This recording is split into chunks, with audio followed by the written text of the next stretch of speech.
तीर्थराज प्रयाग में जो स्नान करने जाते हैं उन ऋषि मुनियों का समाज वहाँ भरद्वाज के आश्रम में जुटता है। प्रातःकाल उस सब उत्साहपूर्वक स्नान करते हैं और फिर परस्पर भगवान के गुणों की कथाएं कहते हैं। ब्रह्म का निरूपण, धर्म का निधान और तत्वों के विभाग का वर्णन करते हैं तथा ज्ञान वैराग्य से युक्त भगवान की भक्ति का कथन करते हैं। इसी प्रकार माघ के महीने भर स्नान करते हैं और फिर सब अपने अपने आश्रमों को जाते हैं। हर साल वहाँ इसी तरह बड़ा आनंद होता है। मकर में स्नान करके मुनिगण चले जाते हैं। एक बार पूरे मकर भर स्नान करके सब मुनीश्वर अपने अपने आश्रमों को लौट गए। परम ज्ञानी याज्ञवल्क्य मुनि को चरण पकड़कर भरद्वाज जी ने रख लिया। आदरपूर्वक उनके चरण कमल धोए और बड़े ही पवित्र आसन पर उन्हें बैठाया। पूजा करके मुनि याज्ञवल्क्य जी के सुयश का वर्णन किया और फिर अत्यंत पवित्र और कोमल वाणी से बोले, हे नाथ, मेरे मन में बड़ा संदेह है। वेदों का तत्व सब आपकी मुट्ठी में है, अर्थात आप ही वेद का तत्व जानने वाले होने के कारण मेरा संदेह निवारण कर सकते हैं, पर उस संदेह को कहते मुझे भय और लाज आती है। भय इसलिए कि कहीं आप यह न समझे कि मेरी परीक्षा ले रहा है। लाज इसलिए कि इतनी आयु बीत गई, अब तक ज्ञान न हुआ, और यदि नहीं कहता तो बड़ी हानि होती है, क्योंकि अज्ञानी बना रहता हूँ। हे प्रभो, संत लोग ऐसी नीति कहते हैं और वेद पुराण तथा मुनिजन भी यही बतलाते हैं कि गुरु के साथ छिपाव करने से हृदय में निर्मल ज्ञान नहीं होता। यही सोचकर मैं अपना अज्ञान प्रकट करता हूँ।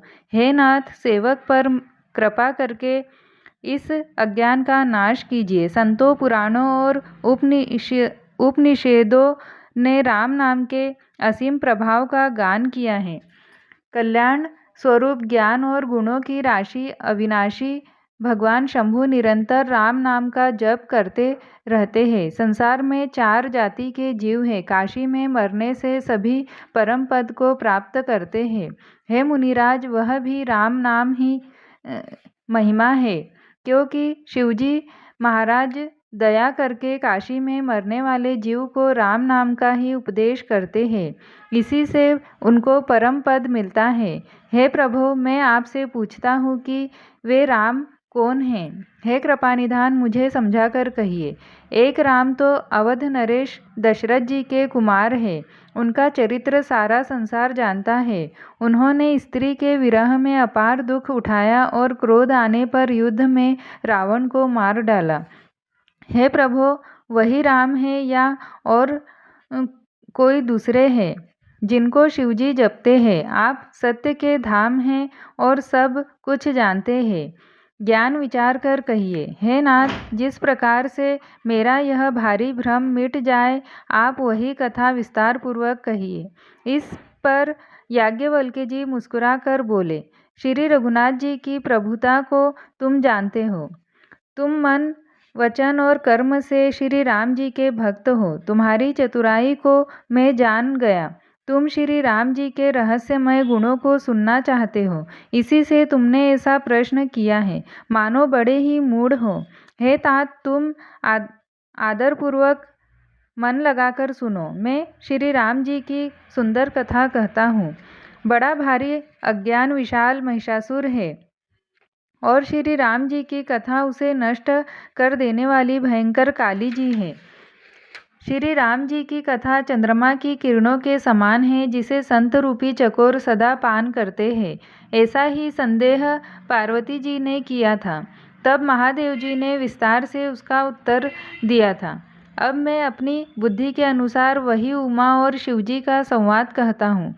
वह जिस समय और जिस हेतु से हुआ उसे, हे मुनि, तुम सुनो, तुम्हारा विषाद मिट जाएगा। एक बार त्रेता युग में शिवजी अगस्त्य ऋषि के पास गए।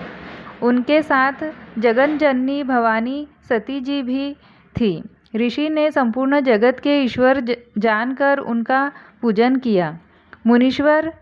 मुनिवर अगस्त्य जी ने राम कथा विस्तार से कही, जिसको महेश्वर ने परम सुख मानकर सुना। फिर ऋषि ने शिवजी से सुंदर हरिभक्ति पूछी और शिवजी ने उनको अधिकारी पाकर रहस्य सहित भक्ति का निरूपण किया।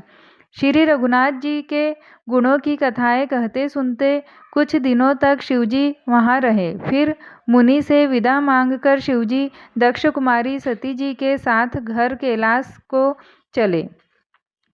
उन्हीं दिनों पृथ्वी का भार उतारने के लिए श्री हरि ने रघुवंश में अवतार लिया था। वे अविनाशी भगवान उस समय पिता के वचन से राज्य का त्याग करके तपस्वी या साधु वेश में दंडक वन में विचर रहे थे। शिवजी हृदय में विचारते जा रहे थे कि भगवान के दर्शन मुझे किस प्रकार हो। प्रभु ने गुप्त रूप से अवतार लिया है, मेरे जाने से सब लोग जान जाएंगे। श्री शंकर जी के हृदय में इस बात को लेकर बड़ी खलबली उत्पन्न हो गई, परंतु सती जी इस भेद को नहीं जानती थी। तुलसीदास जी कहते हैं कि शिवजी के मन में भेद खुलने का डर था, परंतु दर्शन के लोभ से उनके नेत्र ललचा रहे थे। रावण ने ब्रह्मा जी से अपनी मृत्यु मनुष्य के हाथ से मांगी थी। ब्रह्मा जी के वचनों को प्रभु सत्य करना चाहते हैं। मैं जो पास नहीं जाता हूँ तो बड़ा पछतावा रह जाएगा। इस प्रकार शिवजी विचार करते थे, परंतु कोई भी युक्ति ठीक नहीं बैठती थी। इस प्रकार महादेव जी चिंता के वश हो गए। उसी समय नीच रावण ने जाकर मारीच को साथ लिया और वह मारीच तुरंत कपट मृग बन गया। मूर्ख रावण ने छल करके सीता जी को हर लिया। उसे श्री रामचंद्र जी के वास्तविक